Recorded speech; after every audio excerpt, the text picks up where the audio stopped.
2, Zeke. That's right. Let's flip on over to Asia, see who is holding down that #1 spot. And once again, it is the top 8 teams here that will be moving on. We have Macy Fishy and Shinky Fishy. Very different point spread here in Asia. Very, very different. And the thing that I think we're all looking at, Victory Royales. First place, 2 Victory Royales. Second place of Rex, Peter Pan, and Crash Pad 1 pump, 2 Victory Royales. Third place, 2 Victory Royales, right? Are they going to be able to continue this all the way through day 2? I mean, this is off of changes as well. We saw Macy Fishy and his trio not really play that well at all in week #1. They were 19th overall cumulatively. Now in first in day #1 again. So the same thing we saw in OCE. Rex as well, 9th place, didn't get to qualify, switched up his trio, and now with Peter Pan and Crash Pad Pump, he's in 2nd overall with these big wins. So Asia's making these changes. Still, Reese, it's a top 8 game. It's a top 8 game, and in 6th place, we've got QJack, Wildhack, and Nator. Again, this is the team who placed first in week 1. So in OCE and Asia, the people who won week 1 are already in 6th place, kind of reflecting the exact same thing. No Victory Royales, so maybe they were contested this day, maybe there's more teams around them, maybe they're just struggling a little more in the early and mid game. Nice little snapshot that will lead us into today's competition. Now, guys, round 2 is actually pretty wild. There was a lot of these trios that we're used to seeing, and even some new faces that are kind of pushed on through to this round, now round #3, and we're going to be seeing them compete. So walk us through some of the trios that we should be keeping our eyes on as we watch today and tomorrow's competition. For me, you'll hear a little bit more about them afterwards from myself as well. Mitro, Mongol, Tayson, who came first place overall in round #2 for EU, are going to be playing today, coming all the way from Starks as well. They were looking so good. I think it was about 4 or 5 different +10 elimination games. Some of them also, or most of them, being wins. So for me, this is the squad kind of to look out for. This is the trio that I really want to see do well today. I agree. They can definitely do it as well. I'm really looking at Flick and Ask Thomas HD in terms of these semis. They performed really, really well in the semifinals last week, and in the warm-ups they placed 2nd overall. So interesting to see how they play coming up. That's right. Here we go. We do have some of the gameplay as well to kind of get you up to speed on what happened around #2. So let's take a look together. Yeah, we mentioned a few of these trios. They place towards that top 10, top 5 slot. Right now, Steelix, Yaita, and Snag Demon on your screen, playing low ground very efficiently. Now, we've seen this pattern so far in EU, even in NA East a little bit, of people that prefer low versus height. This is going to be another trio coming in trying to dominate that low ground race. And they did it very, very well. They're second overall, and they actually managed to get an 18 elimination victory royale in their first game. And that's like something you're going to see more commonly out of teams who are landing in the playing endgame in the low ground. They're going to be usually able to pick up way more eliminations if they are really efficient box fighters, which obviously a ton of these guys in the top really always are. Absolutely, but there's just so many teams that like to play low, so it might be dangerous. The best thing in my mind is always maybe to try and control height if you can get it. It is very risky. The people who took that risk multiple times were Mongrel, Mitro, and Tayson, even taking as many risks as landing Stark every single game. You know, in those round 2s, it can be contested by a team you'll never expect. They played so well, though, so well that they got first, even diving down to low at some point, starting off on low as well when they're in that half and half beforehand. Ultimately, though, ending on height, getting big beams, and as I said before, multiple 10+ Elam victory royales. And this is a team that it doesn't matter if they're low ground, it doesn't matter if they're mid ground, it doesn't matter if they're high ground. These guys are popping off, and these guys are taking huge names. Their average Elams was 12.13. The next highest was 9. So a huge difference between that and the next team. Yeah, Anas, Flick, and Thomas HD, I would say the talk of the town from week #1, now down to week #2. Reese mentioned it in the warm-up, 2nd overall. In gameplay, I would say first in the diversity they have of a sniper, a box fighter, and a hardcore IGL. You toss that all together on height, low ground, doesn't matter. They play so well. Past that, Astro, Hardfind, and Mexi. These guys were our low ground trio that we saw have some trouble in week #1, but still placed very high.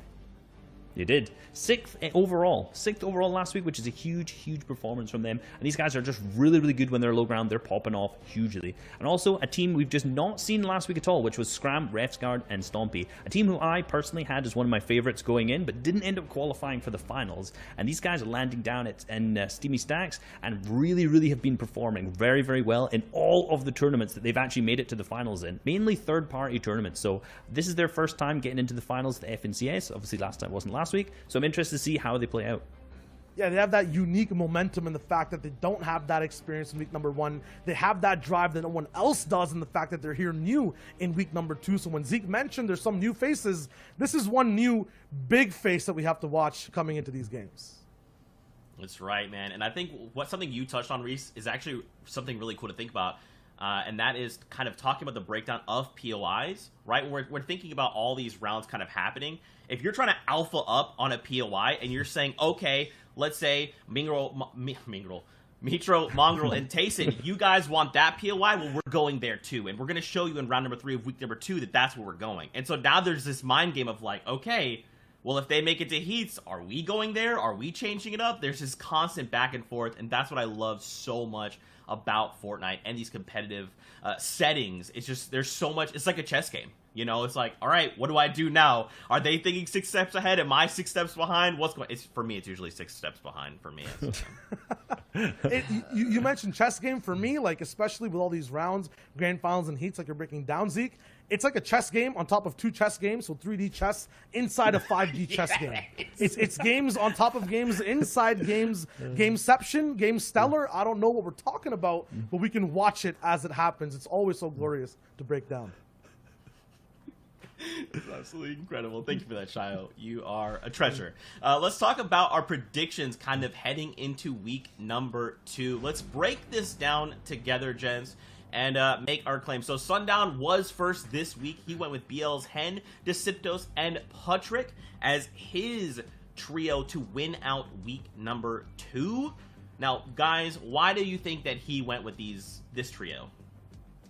I think he went with this trio because they're a bit of an underdog in terms of they didn't qualify last week for the round 3, but they are very dominant. This team is very good. And like, you know, a lot of these teams may be like, well, they didn't qualify for last week, so how can they be so dominant? Well, it's because this semi-stage, the round 2 is very difficult. It's very tough. Coming in from Stark Industries. Now, remember, first in the warm-ups, right? Correct me if I'm wrong. And then also first overall in round number 2. Kind of like a risk to say first in round number 3 as well. We don't usually see that pattern break down, but you know, Lanouf is not here this week. These guys who were contesting Mongrel, Mitro, and Tayson in week number 1 came 34th, so literally just off the cusp. That means that it could possibly be uncontested. We would have to see past game number 1, but that would be my pick right after that. All right. Now moving on over to Sancho West. We've got Stompy, Refsguard, and Scram. And this is kind of one of the trios we did touch on in this round number 2 kind of recap. I mean, these guys, they're making a pretty big name for themselves here in round number 3. I think they're gonna. Stompy is someone we've seen very consistently throughout all of the FNCSs, but really hasn't picked up a first place slot. If you remember him all the way back at World Cup with Shinken, the qualifiers was probably one of the most insane runs anyone has ever seen on any region at all. So many victories, so many first places in the solos and in the duos, and picking up with a great duo of Refsguard and Scram now. This is a very good team to look out for. Okay. And finally, Reese, talk to us about your trio. Now, the reason I'm laughing, in case you guys weren't here last week, Reese, on his first time on broadcast ever, picked a trio, and that trio went super far.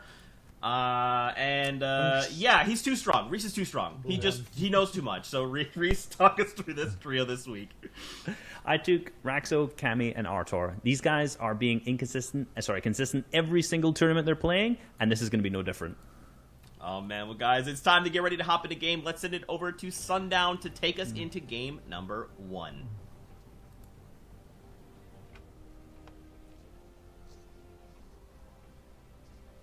Thank you so much, gentlemen. 1 second. There we go. Camera will pop on back. What's up, ladies and gentlemen, boys and girls, Jonesies, Bonesies, he, she's, theys, thems, and everyone in between. Welcome, Chapter 2, Season 4, FNCS. This is week number 2. We're going to jump into the European action here in just a second. My name's Sundown. Sancho West will be joining us in just a moment. He's reconnecting right now.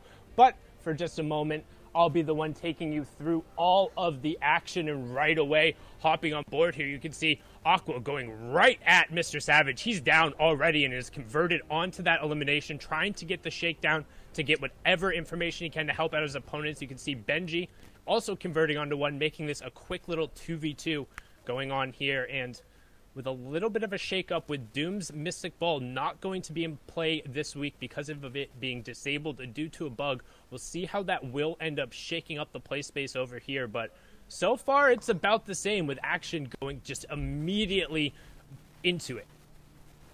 And sorry about that, y'all. You know, sometimes LA, Los Angeles traffic, going from the bedroom to the remote casting here, but we are live, we are vibing. And what is interesting right now is Benji Fishy not vibing. Aqua, Raison, and his trio with Noah Riley are putting the pressure on Benji. And Benji is going to be in a tough spot already, Cam, that we have to look at it, Sundown. They did not come up on top here in the first week. They are essentially about 5-3 in the first interaction here that we have in EU. So it was kind of crazy to see a strong team like Benji, Lecce, and Savage, and already Savage is out. So I got to say, man, this is going to be those opportunities that you mentioned in week 1. Can they be able to find those adjustments? Because they have plenty of time to do that. But you kind of mentioned it, that they don't fight together. We've been seeing teams fighting hip to hip, and that has been working for our trios. But Benji, Lecce, and Savage not fighting hip to hip, and you're seeing what is happening to that, going down already one man. Yeah, it's particularly right off of the start. They don't do a really good job of covering each other just immediately, and generally teams have taken advantage of that by being able to close it out. You can see Benji trying to get control over the vault area. They have annexed pretty much the southern side. They are going to be able to pick that up and try and push forward here. You do see the gloves, which generally players opt not to take after those little nerfs that came through a couple patches ago, but now with control over the vault area, we'll also pick up the LMG there to try and get whatever pressure if Aqua and Raison end up coming through. Reboot will go into Noah Riley, so that's kind of the benefit of controlling the north side compared to the south, is if one of your teammates does fall, you have the ability to just kind of access that reboot van, get them up, and now they can press into the players trapped in the vault in a 3v2. And we're checking again, this is game 1 here of the 12. This is week 2. And our competitors are only 15 will advance. We've already seen the big names, like mentioned, Benji, Savage, Lecce, not advancing, just falling into that 16th place. So every moment matters. Every elim matters. Every placement point matters. So we're seeing the Andalix making their first appearance here alongside with his trio partner, Giannis.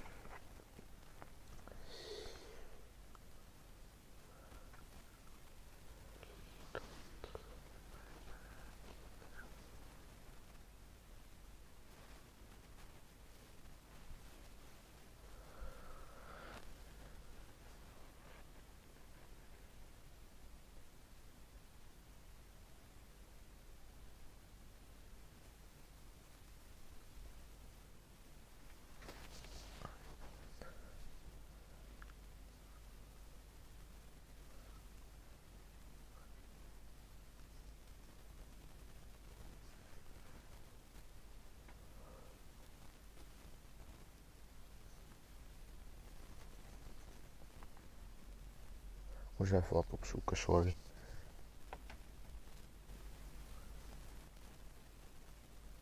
Aqua, Raison, and Noah Riley starting off this round 1 in this opening game with a strong finish. And look how far they chased them. All the way outside, just outside Doom's domain. Oh my goodness. They are putting a stamp on this POI. They're letting them know, do not land here ever again. And now we're picking up to a Russian trio here of Kiriachi, Storming Right, Rotary. And it seems as though they've changed their drop there, Cam. They might have changed it a little bit, or they might have audibled based off of what they saw off of the drop spot. We noticed how between last week there were, I think it was 3 different teams who were landing kind of towards the southwest, but they were all overlapped depending on what the fights were. Generally, if you see people committing hard down to Slurpee and there's more than 2 teams going down there, you can audible to come a little bit more central. And as long as you're inside of the split drop from the ghost base, there's enough loot here to sustain 1 or 2 people pretty consistently. If you're lucky enough, you can get enough for a full trio. But the real benefit is just the amount of easily available brick and metal. They're going to be able to get to those max mats. But right now we have an ambush. Mama Flares picks up Slat right there. Real easy coming out there. Going to miss the point blank snipe trying to get that. Just going to opt then to turn around, hit the pump shot real quick instead. You can see Papa Flares will also get that one. And they're going to actually convert all the way over there. So a nicely timed ambush there. That was a great find right there. The ambushes are real, and every point is being racked up. And it's interesting to see all the stats that kind of break down how the early game is so strong here, and not only just conditioning your opponents to let them know, as we already see Noah Riley conditioning their opponents and Benji, but that's a strong play right there just to start us off here. Now going down to the center, as you mentioned, how it's so vital here. A little bit calmer, not a lot of people contesting here, but this train hard squad, Matzo, Amplify, ADN, put some great work in week 1. They were able to, of course, I believe, qualify, but they're just here to show that they're going to stamp their name here at the Authority. Yeah, and you can see the duo from Train H plus ADN has been playing so incredibly well. They've been over at Authority. And you talk about them not really doing much early, but you can see Amplify already sitting on 2 eliminations. Matzo has one, so whoever was in this area, they must have been able to force them out already up near max mats. And I think one of the biggest and most underrated factors of competitive Fortnite in particular is landing center zone or having easily accessible center zone rotations. And these guys have prioritized it and conditioned it so much in Europe that it makes it really difficult to move past this area without them already having max resources and kind of scouting it out. But now we're going to head on over to the southeast where a fight is breaking out.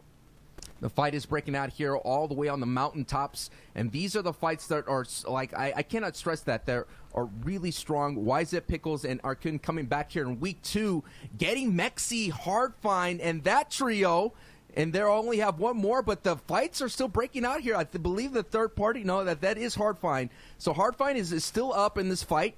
We still have a battle for height right now, but these are the kinds of things that we mentioned. The shockwaves are going up that you're going to have to wrap up quickly. You don't want to spend too much time here because already they're on the storm. This is a very scrappy fight here, Sundown.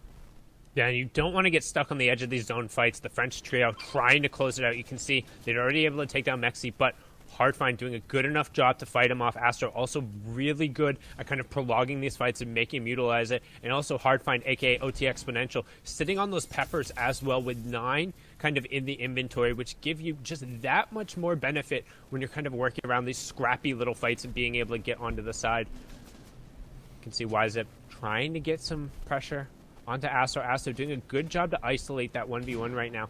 Realistically, they should be trying to get together and take a 2v1 if possible, and that goes for both teams. You don't want to kind of prolong these individual fights and allow them to kind of get together and get back and put the pressure on top of you. And right now, Hardfind doing a good job. Big 86 tag coming out there and going to force Arkin back up in a way. YZip trying to work over to them. They're both just going to regroup.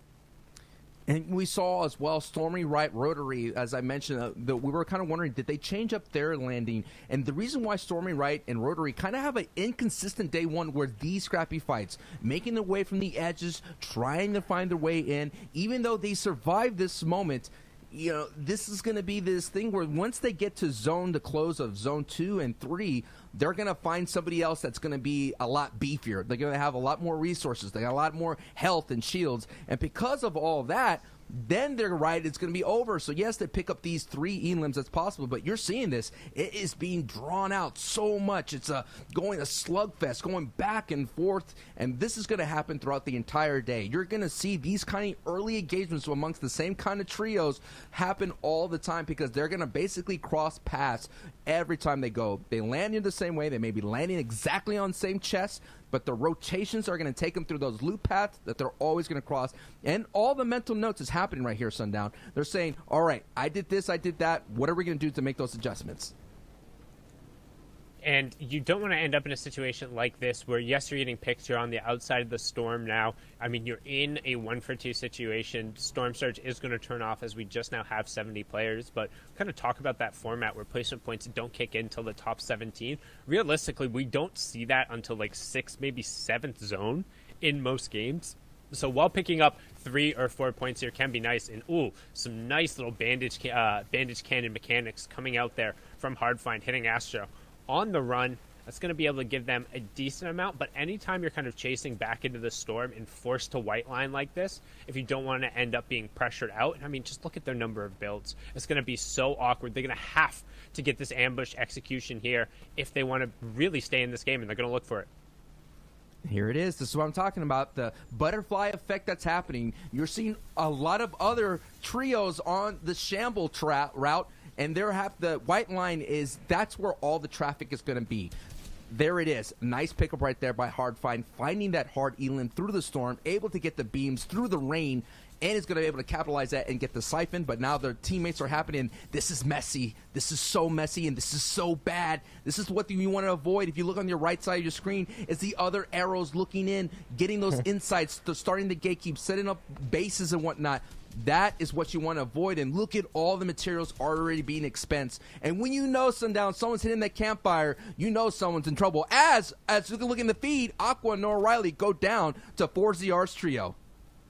Yeah, 4ZR, Nate taking him down. They're going to pick that one up. So despite being able to clean up Benji and Co. early at Dooms, not able to then convert it into anything in the late game, but right now just following along with the storm fight. As you see, Sick does end up going down. That was one of the players they had to end up ambushing, so it's going to be out over the horizon there. You can see him trying to cut off Fury, Legendary, right now, not allowing him to get an angle. And this is realistically kind of their best shot at staying in the game, getting these cheeky little ambushes. They don't really have the materials to make anything else happen, and they need to get the siphons and as many points as possible to just make it happen. And boom, going to find him there and also get a med kit, which is massive if they're able to get that over onto Hardfind and can keep him in the game. Yep, he's going to drop it down, tag him out right away.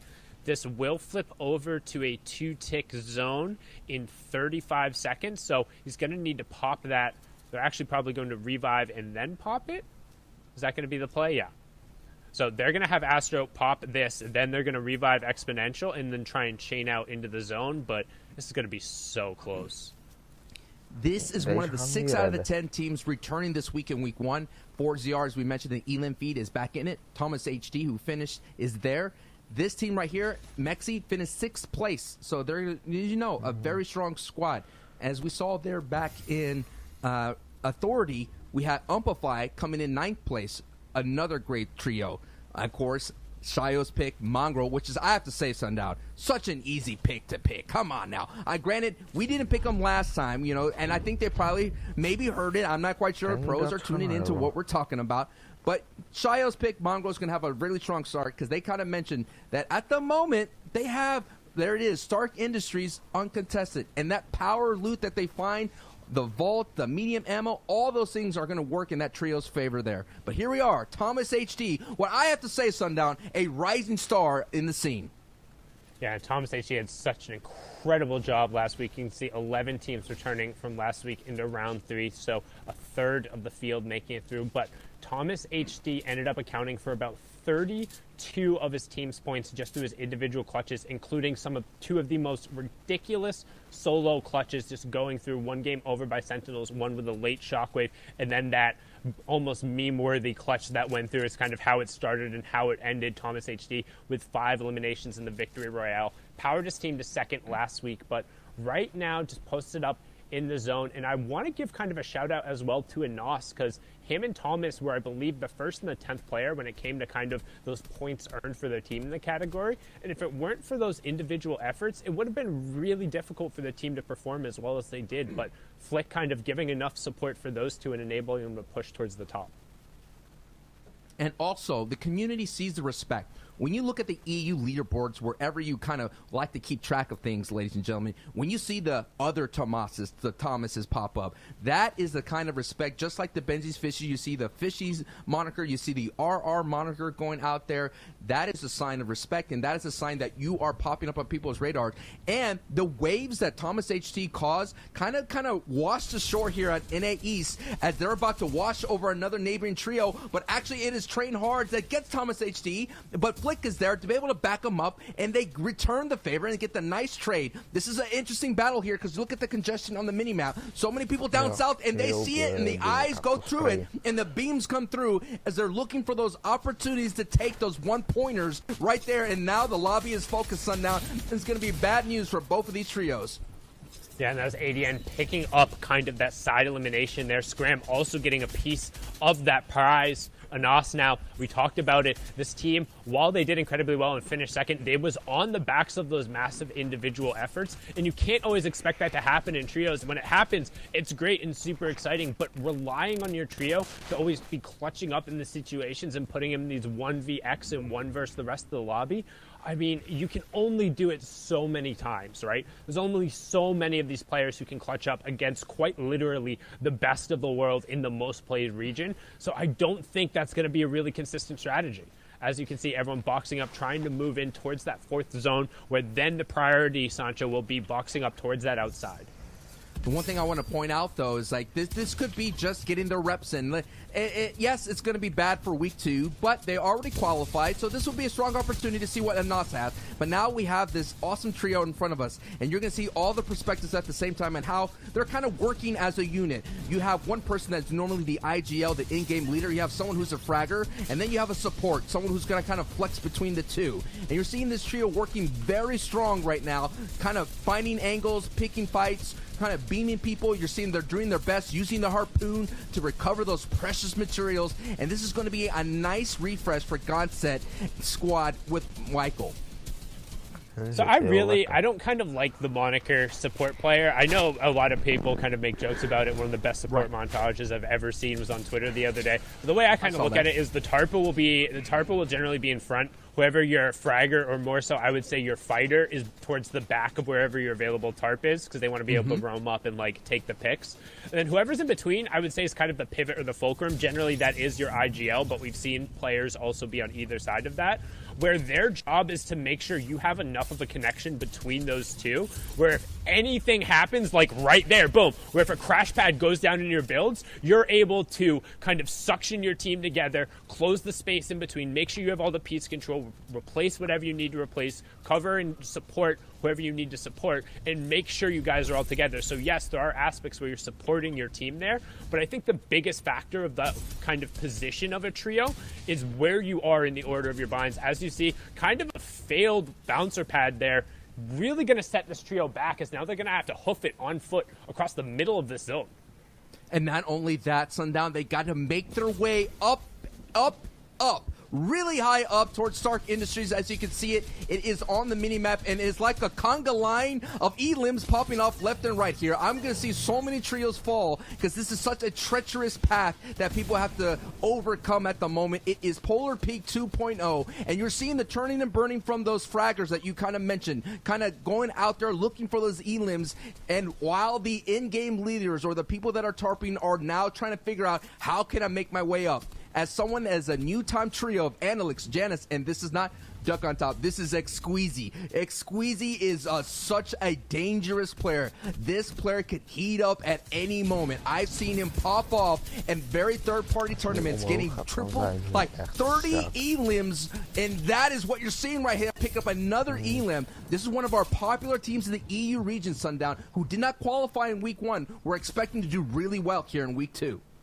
And he's played incredibly well, not only in the Dream Hacks, as well as had good results in the FNCS Invitational in the solos. Now trying to convert it over here. Janice, another player who's had really good results as a solo. And of course, Andalex, I believe, was the duo champion, going back with Nate as well. Had some good results in the Dream Hacks. But now let's look at that zone. So the 6th zone is actually pulling with only a part of it on top of start. The people on the low ground have a safe rotation, which is absurdly lucky, because this is one of the worst zones to have to rotate in a game game. Everyone is going to be forced to use their utility, but the key now, as we keep an eye on the Elam feed in the top left, is where does zone number 7 go? Because if zone number 7 pulls up, then everything is just going to break loose. It is going to be chaos defined and utter pandemonium, as everyone's going to be forced to use their utility and do whatever they can to get up. And look at how high that ultimate high ground is. Snap Demon, Swag, Miro just looking down on the rest of the lobby, praying that that 7th zone pulls to the north.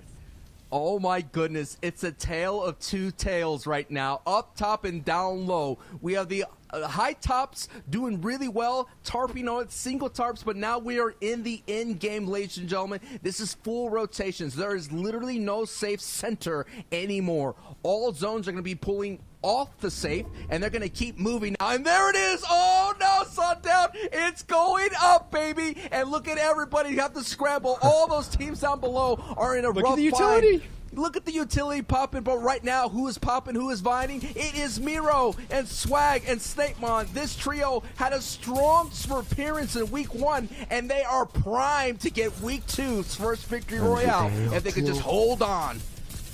And the key here is just look in the top left as everyone is dropping. Placement points are coming over. Every single trio is dropping. But not only were they up on the high ground, they were about an entire shockwave length and maybe even a little bit more above the top of start. What that means is even if these players burn all of their utility to get up the side, there's none left to then get up the high ground. You've used all their mats. Miro has 66 more builds, and about 300 of them are hard mats. They have a ton of crash pads. They're just going to sit up here and rain down fire. They have 5 eliminations already. He's just wasting these crash pads and throwing them down, but he has plenty to spare.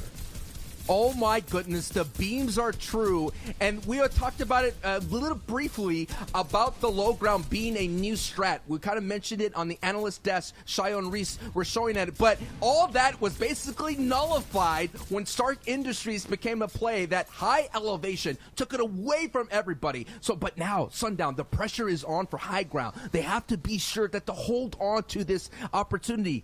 You know what I mean? It's so clutch. 4ZR is still in. 4ZR is still in on the low ground in the storm right now. You can see him fighting on the backside of the storm. So despite his teammates picking up some early eliminations and trading out, we talk about those individual efforts in going in. With 14 players left and 8 trios remaining, there's plenty of solos and duos, which means every single player you outlast, every single elim you get is worth that much more. Now 12 players left, 6 trios remaining. Queasy on the low ground in your bottom right. Miro in the top right, still up on the high ground with this full trio. 6 elims for them so far, but Queasy and co trying to find the plays on the low ground as they get the first knock and the conversion. We're into our top 5 with just 9 players left.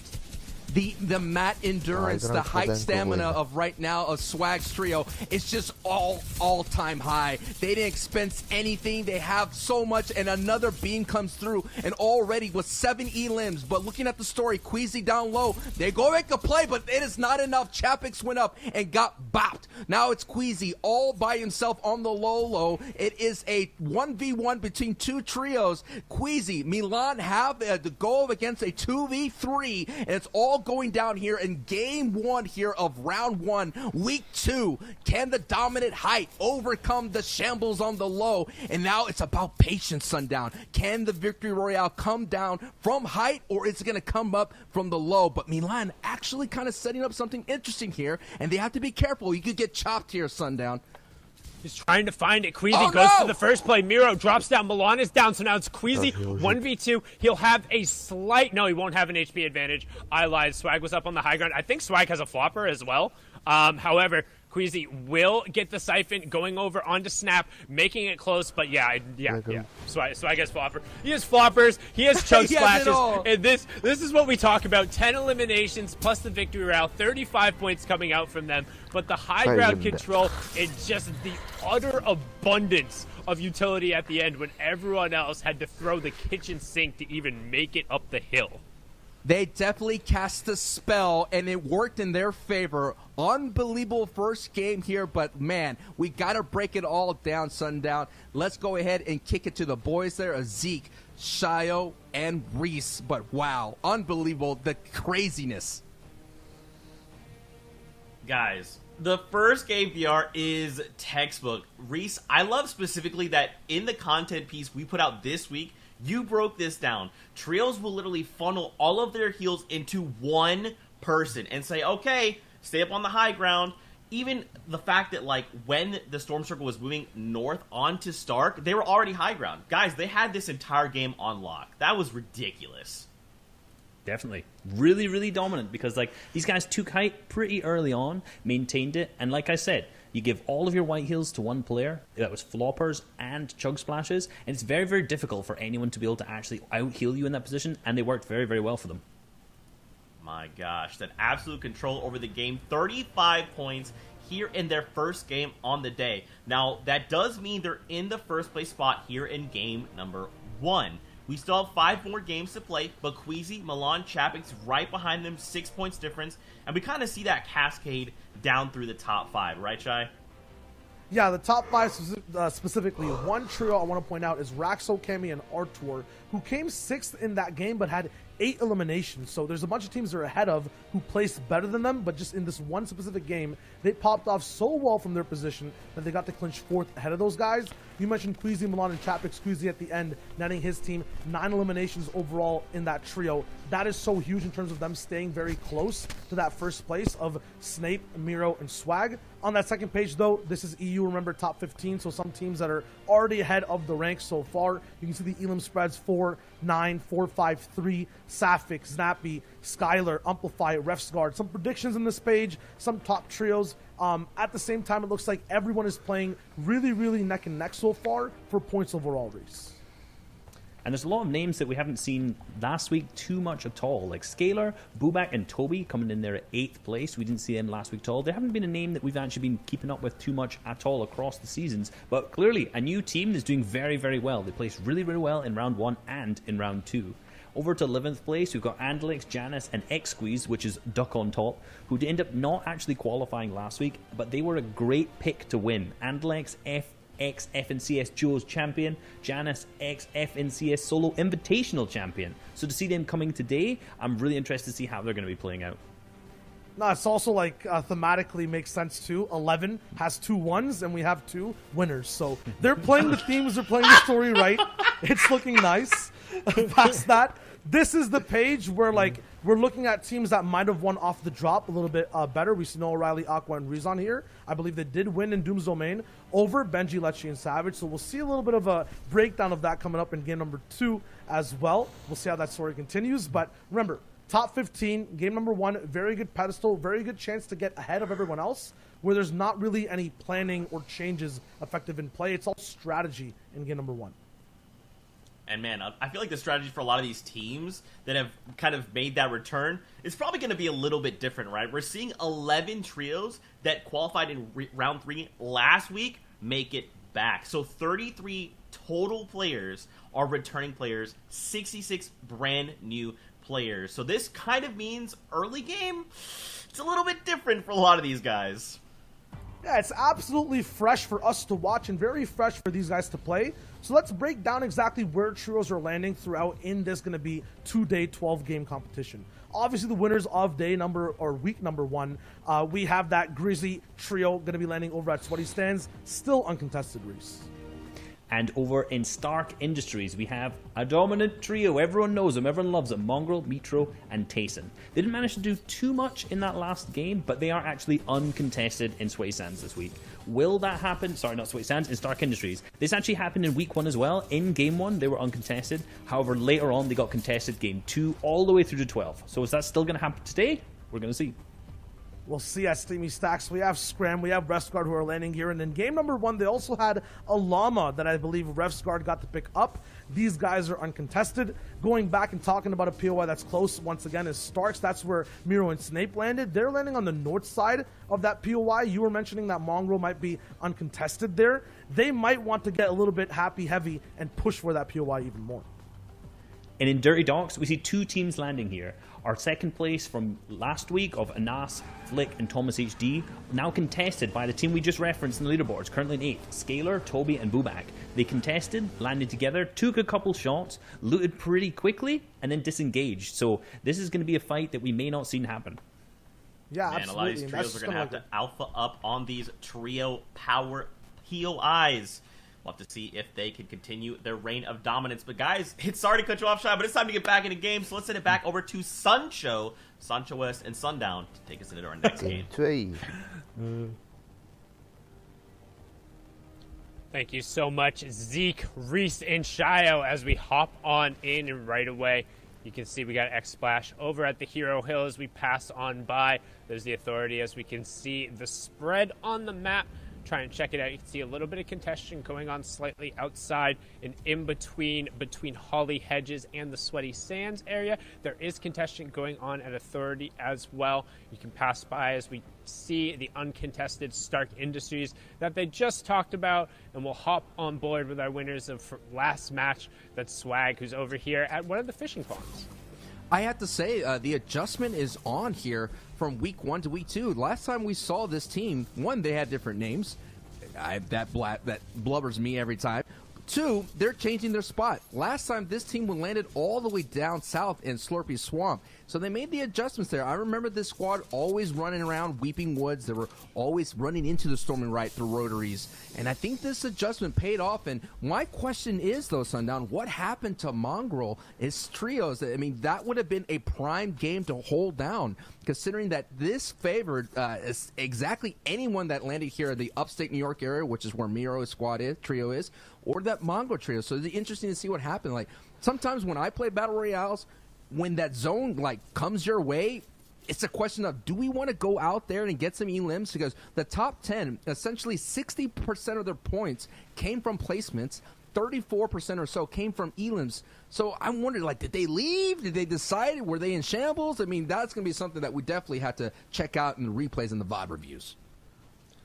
Yeah, honestly, I'm a big fan of just trying to head as central as possible, just given how late points come in, and the fact that if you're in the game late, you have the opportunity to do more. As you can see, Safik trying to not blunder his opportunity here, has a chance for an easy headshot instead. Going to opt for the hard one, but doesn't even need it since no armor onto Debiri over there. Siberia Jake immediately going to pick that one up. So nice little shot combination coming out here as we fight Abandoned in just north of Koro Castle, and they're trying to close this one out.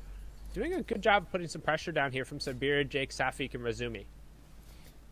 And here it is, the opening engagements. We're seeing that a good chunk of the percentage of elims come from these opening moments. They die down going into the second zone, and about the third and then the fifth zone, they kind of ramp up because the Storm Surge kind of kicks in. We'll talk about that throughout the day, how Storm Surge affects our competitors. And then eventually it goes into high gear, going into those rotations of 7, 8, and 9 zones. So right now, Siberia Jake and Safik putting some great pressure right here, and they're going to not only get the points for the eliminations, but they're also going to get some nice materials, maybe some upgrades and weapons, and more importantly, some valuable storm tags going forward, considering, as you see, Zone is pulling so far away from them at the moment. I think when we took a peek there, Sundown, it was about center. So the Authority teams of Heart of Fire are going to look really strong here going forward. Yeah, assuming they can win that early fight again. So far, they've been pretty good about defending Authority. Not sure exactly who the team fighting there is, trying to keep an eye on that elimination feed. But winning this fight, particularly over in the top left, it's the only area around there on the Old Shark that gives you, a ton of access to, quick metal. Coral Castle, however, has just metric tons of brick. You can honestly farm up to 500 brick in what feels like 4 swings. So that's the benefit of landing all the way out there. You can realistically get to kind of that metal and brick cap just so fast. But now hopping on board again, you can see a quick and cheeky little supply crate dropping in. So the winners from last match, who benefited a lot from the fact they didn't have to move in those 5th and 6th zones, pulled so hard over Stark Industries, getting a little bit of bonus RNG off of the start there with the supply crate coming down. Quick question there, so now, do you feel that the zone favoring Stark Industries will be just will this team be a one-hit wonder? Will they be able to capitalize this momentum that they found getting that Victory Royale and taking throughout the entire 12? Because, sometimes you have to take advantage when zone favors you, and you have to take advantage of those things. And Thomas HD, as we're watching right now, taking advantage of his skills and getting a nice sniper shot to open that engagement. But is that going to be their one-hit wonder, or can they do it? Because remember last week, they kind of were inconsistent being on the middle of the pack there. I think they benefited a ton from that zone and a ton from the fact that Tayson, Mitro, and Mongo had gotten taken out. Now you can see there Anas being taken out by Toby, Shakedown coming through, taking the L a little bit, but might need to be careful as Flick takes a whole bunch of damage. It's going to be forced to burn through his utility. It is a 3v1, so they should be able to convert on this. No problem, but the key here is you want to be able to convert without taking a ton of utility or even potentially being forced to reboot somebody as Flick does get down, but Anas says, hello, is anybody there? Here's Johnny straight through the wall with the shovel. Woof. The disrespect, the pickaxe. There's nothing like it. And you know what's worse? The cherry on top is that hee-haw donkey laugh, which kind of triggers me every now and then. And then taking the L, man, hey, that is a weighted condition, though, Sundown. You could do it on social media. You could send out your tweets. You could do all those kinds of things. You could send out your impressions, your farming, whatever you want to call it. But you could do it in-game. You could go ahead and let them know. And doing that emote on top of that, man, that is going to be something that's going to be burned into their mind going forward to the rest of the way. Woo! That was nice. It's a nice pickup there, and you can see Benji's Trio 51 elimination game during the round one. And I mean, generally kind of the opens in Europe for these top 0.01% of teams, the ones who we consistently see in every single finals, and it's a surprise when we drop out. You kind of expect to see those large games because they kind of put their pedal to the metal and they're like, hey, what's the biggest number we can get? What's the high score? All right, let's try and beat that. That's what they look to do kind of during those open rounds. And one thing I also want to talk about, you were just mentioning about conditioning your drop and emoting on it. I'm going to say it one time and I'm going to say it super loud. If somebody emotes on you and that kind of affects your mental and it impacts your ability to play the game, you're soft. In a competitive game, when it comes through, you should not be letting that go through. The second you're down, after that, the only thing you should be worrying about is relaying information over your team. And I'll go all the way back. I started playing competitive games when I was 13. The first tournament I was going to were Gears of War tournaments. And I'm literally just getting screamed at by 18 to 22-year-old men. And it's just that's all it was. And if you're not able to kind of put up with just somebody dancing on you and doing a little in-game dance type of thing, and that's going to impact the rest of your competitive go-through, or you're then going to be like, oh no, we have to land on that team the entire time. You're just letting down your trio in that circumstance. I can see it a little bit in solos, because then it's oh yeah, maybe I can hijack it and go through a decent amount of gameplay. But if that gets to you in trios, oh, I don't know, man. I think you need to rethink your competitive mentality in that case. I gotta say though, this is a different environment though. The LAN, I remember seeing so many clips of CDN the third, standing up and you physically yelling at someone, or the Nick Mercs of the world, the HDs of the world. Man, you're taking it back to the old school, but this is the new school that we're kind of seeing here. The Train Hards, Matse, and Amplify, and ADN. It looks like they kind of did not have those elim situations that they got earlier on. No elims happening, but there is a nice knock through the bush all the way through the leaves, and they're going to go ahead and try to close it out. And wow, a 37 tag going in with the blue pump. We're talking about aggression. We're talking about the new blood injecting themselves into the scene, and this is how you do it here on the biggest stage of the Twitch TV, the Fortnite, on YouTubes, on Twitter. Hey, we've been seeing it all throughout the time. If you keep up your socials, if you match those branding, the stats show that you will get those impressions that you're looking for. And you're seeing on the top of your screen, folks, Benji, Lechi, and Savage are all together. Trio is still vibing, and they are going to look to make an impression in this game here in round one, game two. We got 6 games today, and then tomorrow we have another 6. And then we have a cumulative total and see the top 15 qualify. And now on board here with Hen, Deceptos, and Patrick, who are actually my prediction going through. First elim going out from them. However, that was not their down, so no points going on to them. I didn't get a chance to talk about them in the first game. They placed 17th with just that single placement points and no elims coming out, falling to the Stark Zone. But my big reason for picking them is really wanting to talk about just how freaking good Hen has been individually in the solos competition. Yes. He won a solo cash cup on his birthday, and I don't know kind of what changed changed, whether there's the stars aligning or he had just like kind of a revelation when he hit kind of that birthday. I think he turned 15, maybe 16.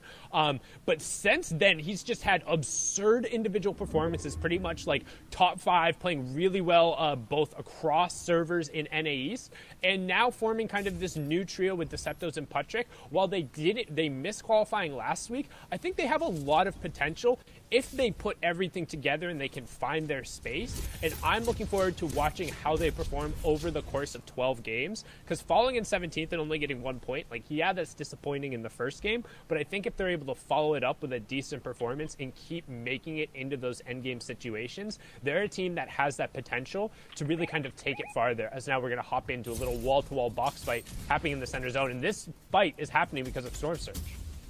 And here it is, the dreaded Storm Surge making an appearance. You have to get those valuable tags. If you play center, if you find a passive style, you will get punished, and you have to fight. And there it is, a nice fight right there that's happening. Slick is able to get one. Antorek is getting one. There's only one left, the trio opposing them, and it is the Godsend trio that is on the back foot now, and already the other arrows are kind of trying to take a peek in, but thankfully, this is happening on the side of a mountain, so a lot of natural terrain is going to stop them from kind of third-partying, as we did see in Game 1, the beams coming through from the rest of the lobby. But it's just going to be a clean trio fight happening on the side. The Billy Goats are going at it, trying to jockey for position as Antoric picks up another elim, and as you can see, on the top right of your screen, 714 damage above the damage threshold. So they're going to have to not worry about that anymore. They have to worry about what's in front of them and look for the kind of tags and elims that they need and upgrade their kit, which they already have such a strong kit. They got a purple shotgun. They got a gold AR, and they are vibing as Hen, your pick, picks up another elim. So that team is hitting up down south. And one thing you'll notice in particular, at least for these first 2 games, is that there aren't as many initial contestant fights. We're only seeing about 2 or 3 areas in the map that are hard contested, where those fights are turning over. What that means is there's only really a maximum of 9 players who are generally going to go down at the start of the game without a reboot going through, as Hen ends up picking up another. And that means that about 20 or so of these players, pretty much every game, are going to be under pressure from Storm Surge, as Storm Surge is still on right now. It is still ticking over. That's why you see players dropping and fighting left and right, being forced to try and take these negative interactions, as Scram is going to be forced out there. Antwerp picking up another one, so really good job going to work in the close quarter range. Going to be able to clean that one up as well, getting the conversion there. 5 eliminations so far this game, and all of them happening right on the edge of the zone, where they also happen to pull zone number 4, so they don't have to go anywhere. They can use all of these resources to build out, but the question is, can they find E11 Ref's Guard, and what happens as Benji, Savage, and Lecce come riding around the corner here? And that is my pick right there. Refscar's trio is my pick. They came into top 10, 8th place in round 2, coming into this round 3. They didn't make it in week 1. They're one of the big names that a lot of people are like, I thought they would be able to make it. I thought they'd be able to qualify. So the pressure is on for Refscar, who I don't think is going to be able to reboot his trio. He's going to go solo dolo in the rest of the way here. But now the strong trio is still up right now. A team that also got another moment when Benji made this furious attempt to make the comeback, just fell short a couple about 6 points or so outside. He had to win the victory out in our final game 12, just unable to go ahead and contest height. It's a very awesome moment that you go ahead and check it out, but it just shows you though that these early contentions that you're talking about, those early fights going against Noah Riley and all those kinds of, literally finishing in a deficit in that matchup, cost them qualifying. Yeah, they have to keep that in the back of their mind. We've already saw them make kind of adjustments Sundown, where they decided to go to Coral Castle for a bit, where they've gone up to the Lighthouse for a bit. It just shows you right now that yes, Dooms, yes, Starks is important, but having those kind of prideful fights could cost your qualification here. And hey, there's not a lot of time left. You think like, oh, we got the whole month, but before you know it, it's Halloween, man, and that is going to sneak up on you. And we're about halfway through after we get through kind of the week 2, at least in terms of the qualification. And if you want my hot take, I don't think Benji, Savage, and Lecce can win the FNCS going to Dooms. I don't think they are good enough to force out Reason, Noah Riley, and Aqua in terms of the early fights. I think that co has a little bit more on the edge when it comes to fighting without ideal loadouts. And while I think they can push them hard enough, I think they have a better shot going literally anywhere else on the map and either forcing out the team there or just adjusting their routes. I think they would have a better shot of winning the overall FNCS. I think they'll do fine if they go to Dooms, but if we're talking about actually winning the entire thing, I think they have to find a new drop spot. And that is the time that they do have. Like I said, we're close to the halfway point here after week 2. Not to mention there is series points and as well the Wild Card Wednesday, where it all comes down to all the people that don't make it from the heats compete in one match. And literally one Victory Royale punches your ticket into the dance. And we're seeing the dance that's about to unfold as a nice pan and overview shot just to give you an idea how everybody's jockeying for a positioning. So much is happening. So many comms is going off. And it's very important here to get the strong rotation. You're already seeing the mark that's happening right then and there. But as you see, some people making early rotations using the mega bounce, the shockwave play, throwing down the bounce pad on the floor, throwing the shockwave, making their way over. But here it is. It's going to be a Weeping Woods finish here. Completely different than we had at Stark Industries POI. This is going to be more about keeping away from your lines of sight, utilizing the trees. But as you see, our team that got the Victory Royale Sundown are now on the outside looking in, and they have to be careful. Their rotation is not as far, but still, they have already people looking at them, knowing that they're in shambles. And that sign of the Bandit Bazooka, sometimes I know they're good now, but sometimes that lets people know, hey, I'm a little bit weak. Yeah, it feels like almost a bait here, though, since they have plenty of HP. They're just using it to top it off. And also, while they're pinned from the left-hand side, we saw the map kind of pan out. There's nobody on the right of them. So if they just walk right and kind of walk forward like 25 yards, they'll be good. But now we're going to pan back on over. We have some aggression coming out. They're going to try and set up a shockwave, and they're using the shockwave to go to zone. They're not looking to fight. They want to try and land close to height, but they're not going to be able to take absolute. And going for height here this early would be a little bit of a mistake. But they leave open and edit. I was going to say, what are you doing? But they turn it back around onto Mongrel with a nice turn fire. That was Cubex and his trio. You can see Snap being able to pick up Andalex in the feed. They're also getting Janus, so he's going to take that one down. Mongrel being ticked off here. He only has 45 more HP, trying to get the metal out so he can stick a revive. Is going to utilize the pickup and throw mechanic to try and create a little bit more space, get over to Tayson, get a little bit more help, and they're finally going to be able to execute on a revive. But honestly, a little bit of a misplay there from Mongrel, especially as this zone is going to pull just outside of that revive range. So they will have the chug splashes to be able to use together, but that's kind of just a bad pick there. And no, he actually... Wait, did he get the revive? One second, I didn't see it. Looks like he didn't get it because the zone moved and he got dropped down. They're getting dropped down and being pushed on. He's going to end up being picked up as well. It's all going to be on the back of just Tayson. Nope, Tayson got picked up as well. That's going to be it. The trio gets completely cleaned up outside of the top 17, and Mongrel, being a little greedy, going for the tags against the 3 on the Dorito edit, is just going to take him down. And that was the reason why they wanted to pick Mongrel up, because Mongrel is the closer of this trio. On day 2 last week, he picked up 21% of the elims in zone 9. That's the final closing zone. So it's so important to have someone that's strong. That's about 7 elims that he got in day 2 of week 1. So it's just showing you how important, how strong of a piece of a player Mongrel is to have on your trio, and that's why they risked it for the biscuit. They went to go ahead and pick him up, but you're right, that Dorito edit causing him to go down. Now we're going on to Benji Fishy, the Mr. Clutch of the EU, someone who's been doing it for a long time, who has made the unbelievable clutch with 10 HP with no mat, sitting on the ultimate low underneath builds in the water. I could go on and on, and he turned it around, but now he has an issue because he hits the lip. He kind of buckles right there. His shins hit the brick right there, and that crash dummy has to kind of find an opportunity. But yo, he's in shambles, and Sundown, he doesn't have a power weapon. He doesn't have a power shotgun to kind of get that one pump going, and down he goes, sent out of the lobby. Toast. Dunzo eliminated. Toast, slap some beans on it, call it breakfast, because Benji is done eating and going back to the lobby. Just spit him out there. Not going to be able to do anything here, and only 3 points so far coming out from the trio after the first 2 matches. So having a tough time exiting away from that Dooms yet again, as we saw a little bit last week, and we're going to hop on board here. Kiriachi, Rotary, Stormy Right. We saw them when they were able to get out of that kind of slurpy area, they had relative success. They really need to clutch up in the semifinals to even make it here. They were on the outside looking in until their final game, but now they're in a really good spot with 3 Shockwaves, already have 4 eliminations to their name, 9 points so far, so only 5 coming out from the first game, but Zone is pulling towards them, and they should be able to do a lot here, Sancho.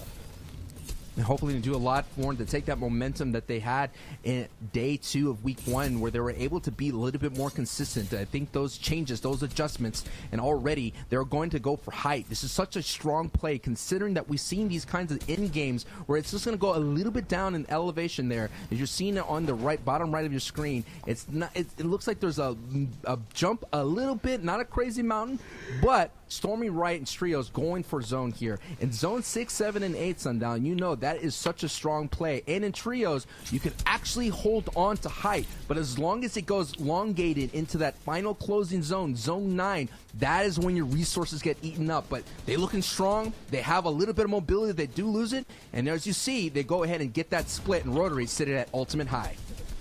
Yeah, and we can see top 17 now, so ticking over into the placement points. Every single trio that drops here will give a point to everyone else left in the lobby, so 1 going over there as we hit 16, 15 now as 4ZR gets Slush and Stormy Right, utilizing the bouncers and utilizing their excess of utility. We talked about it when we zoomed in on them. They used the 2 Shockwaves to get height and break down the 1 height, then use the second one to get over. Stormy Right still has another, and he's playing the front side of the zone. That's on the top of your screen. Rotary is playing the middle area. That's on the bottom left. Kiriachi is in the back. That's on your bottom right-hand side. You can see trying to do everything they can with Stormy Right, a little bit of head and putting pressure, and Rotary is going to be the one, if it goes to the heal off, where you're going to focus. He's the one who has the flopper, as Kiriachi picks up another Elan there. Stormy Right adds another, and they're climbing up here. 7 now for the trio.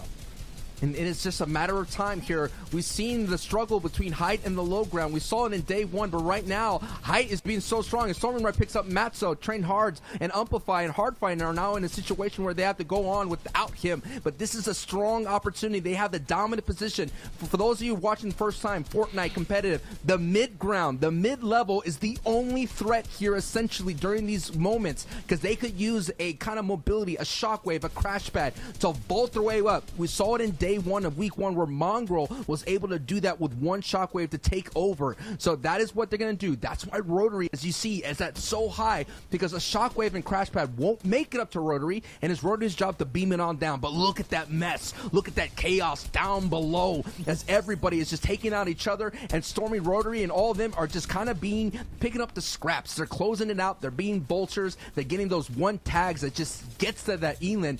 And these are the strong games, Sundown, that you just rack up so many elims, and you kind of vault yourself up in a place almost like ultimate height on the leaderboard, where nobody could catch you because you put up a big time double-digit game.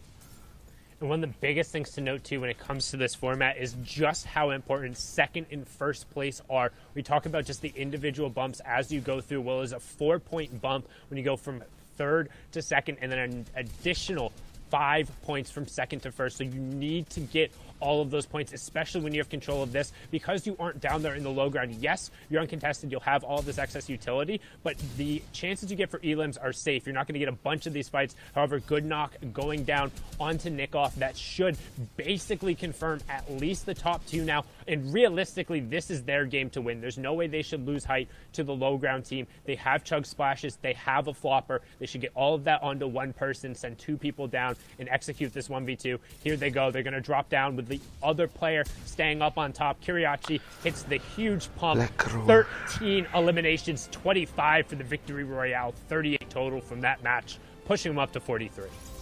And wow, an inconsistent start to their journey here in the FNCS Trios. Now they're warming up, getting consistent, and getting the victory royale. What a great start here that we have here in Trios, ladies and gentlemen, and look at all the builds and all the chaos in the aftermath.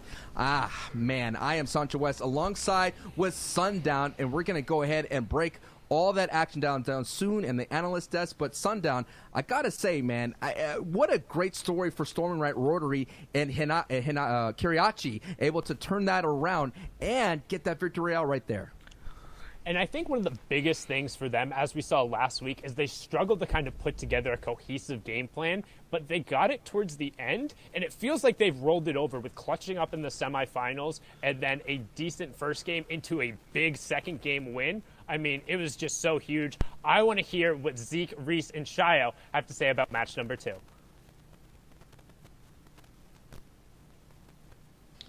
My, oh my, you guys did a great job breaking that down for us. I mean, Sundown, you did touch on it. Last time we watched Kiriachi's trio kind of struggle to put the pieces together. But today was their day. They get the VR.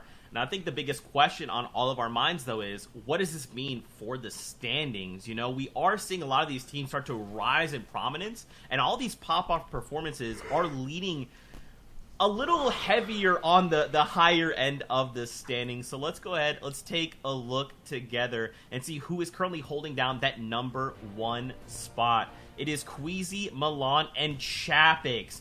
48 points. I mean, I did not expect this, Shy. I didn't either, but it's consistency, which we've seen over like 2 days and just in round 3s in general over time, triumph over anything else. These guys came second game number 1 and now 4th. We saw them get 9 eliminations before. They got 5 last game, and just staying alive in low ground, it's so difficult to do. You saw how hard, we just saw Kiriachi make the whole lobby try to survive in that circumstance. But in just this aspect, they just played it so well. Well, you can see actually, the 2 victory rounds we've had so far are in 4th and 5th.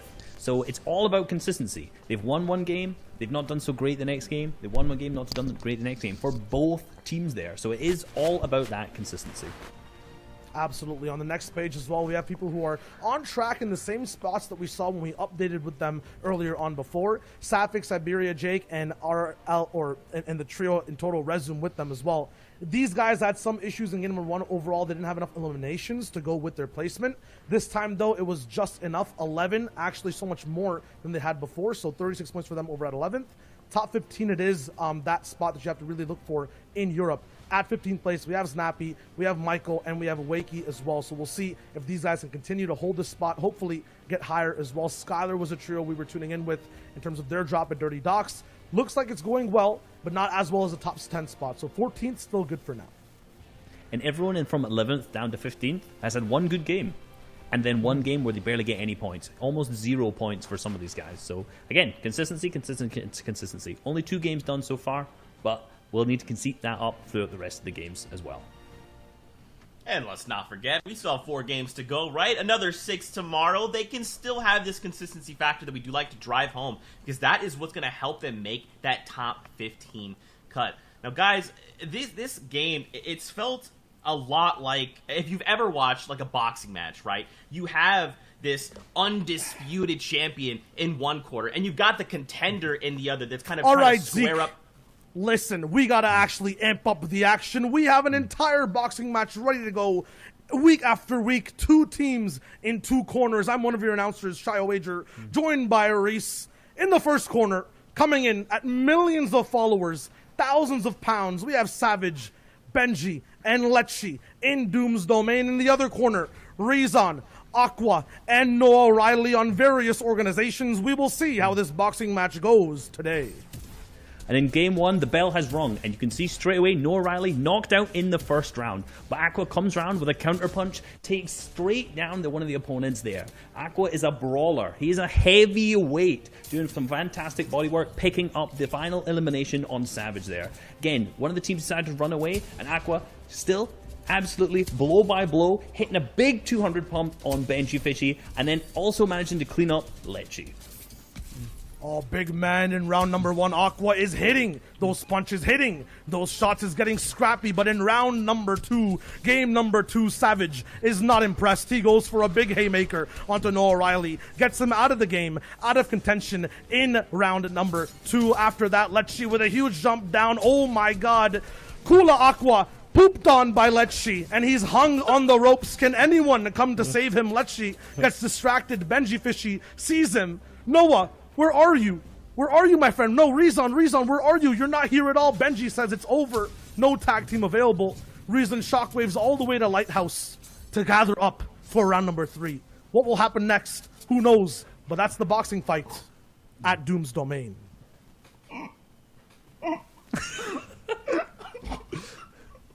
We've No. killed Zeke. This is just the best job in the world. It really is. Wow. There's some right hooks thrown. There's some left hooks thrown. You guys are absolutely legendary when it comes to this kind of stuff. I love it so much. Oh, wow. It's 1-1. Oh. It's 1-1 right now. 2 games. It is 1-1 1-1 with these guys. It is absolutely 1-1. Guys, who will be the champion at the end of all this? Well, we're going to get ready to find out. Let's send it into game number 3 with Sancho, our boys in the air. Give us the eyes in the sky. Gentlemen, take it away. Look down below. The fight is about to go down again. It is a battle of the Titans. The Muhammad Ali's going against, I don't know, the Mike Tysons, if you want to kind of bring it in from different historical. I mean, for one, I'm a big boxing fan. I would have to say, Sundown, I'm going to pull names here. This is going to be a Ward versus Gotti. These are the kind of fighters that just go toe-to-toe. They get themselves all cut up and whatnot and bruised up. But that is what's going to make them lead to qualify, Sundown. You kind of mentioned it, and this is only game 3, and I've already seen Benji not make it taking this kind of heavyweight fight. You got to stay on your feet, and you have to be as strong as possible because it's the other fighters out there in the world that could get you that easily KO. See, that Ward vs. Gotti reference I can vibe with. I have no idea what's going on with Shayo being the announcer, but also having a towel like he's a coach, but he has on some gloves like he's going to hop in the middle of the ring. Like, I don't know what's going on there. Reese kind of fit the mark. Zeke was very stereotypical, just breaking down as soon as there was a remotely funny joke. As we hop on board here, now Kiriachi, Rotary, and Stormy right with, again, we talk about a little bit of a pivot from their initial drop spot. They keep moving kind of to the scavenger route and a little farther west. And I'm actually a massive fan of these scavenger routes because I think a lot of people undervalue just how strong fishing is, particularly in this season. With the update that happened to fish and they come through, there's now more than just floppers and slurp fish. You have shield fish that go through as well, spicy fish, which act as those peppers, and we've seen people hold for those rotations and coming through.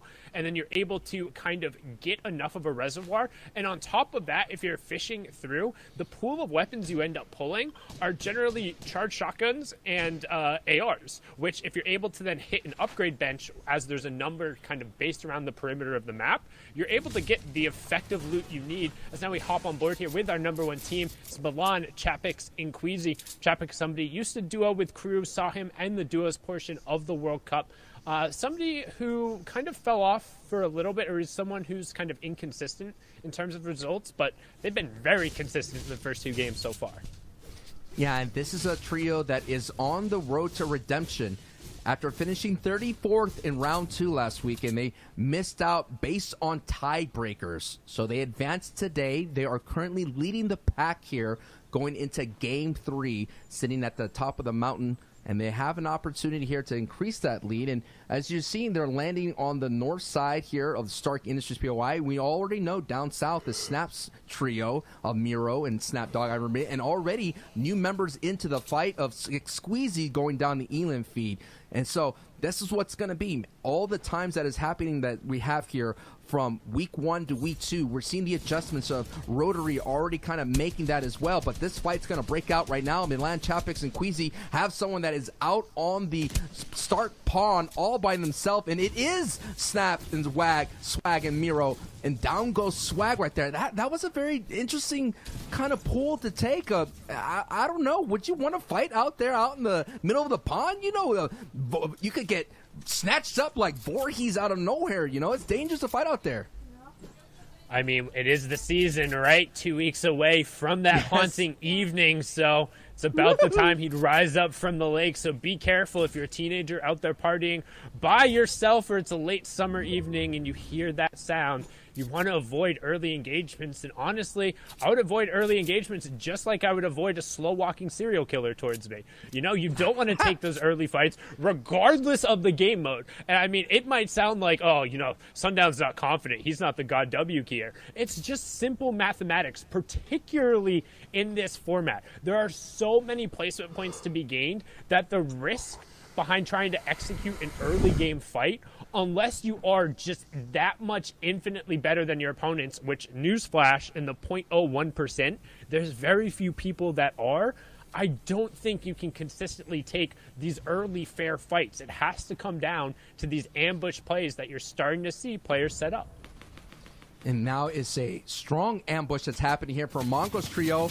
They're being so aggressive against that trio landing at authority. It's going to be a big pickup here. This is a very confident push from Mongrel as he's going out. We did see them in game 2 go down on their rotation through Weeping Woods as Mongrel made a mistake with his edit. But look at it. They're kind of separating right now, trying to find a way in. You have Mitro going up against Umpify. Tayson actually getting that on the other side of it. Now it's going to be more opportunities, but they have to wrap this up. I'm looking at the mini-map. There's no one in sight, so this is going to be a clean opportunity, and there it is. The mobility is going out, and you know Tayson, Mongrel, Mitro are going to do their best to kind of make sure that the trio does not use up this, because they're going to want this opportunity. And there goes the crash pad, and before you know it, down goes Matzo, breaking in, getting out. E-Limbs, one more has to come out right here. Tayson going with the 50-50 and getting that elimination. That trio, man, that was such a good fight. That you're talking about top of the board and like top 10. That's a top 10 fight there,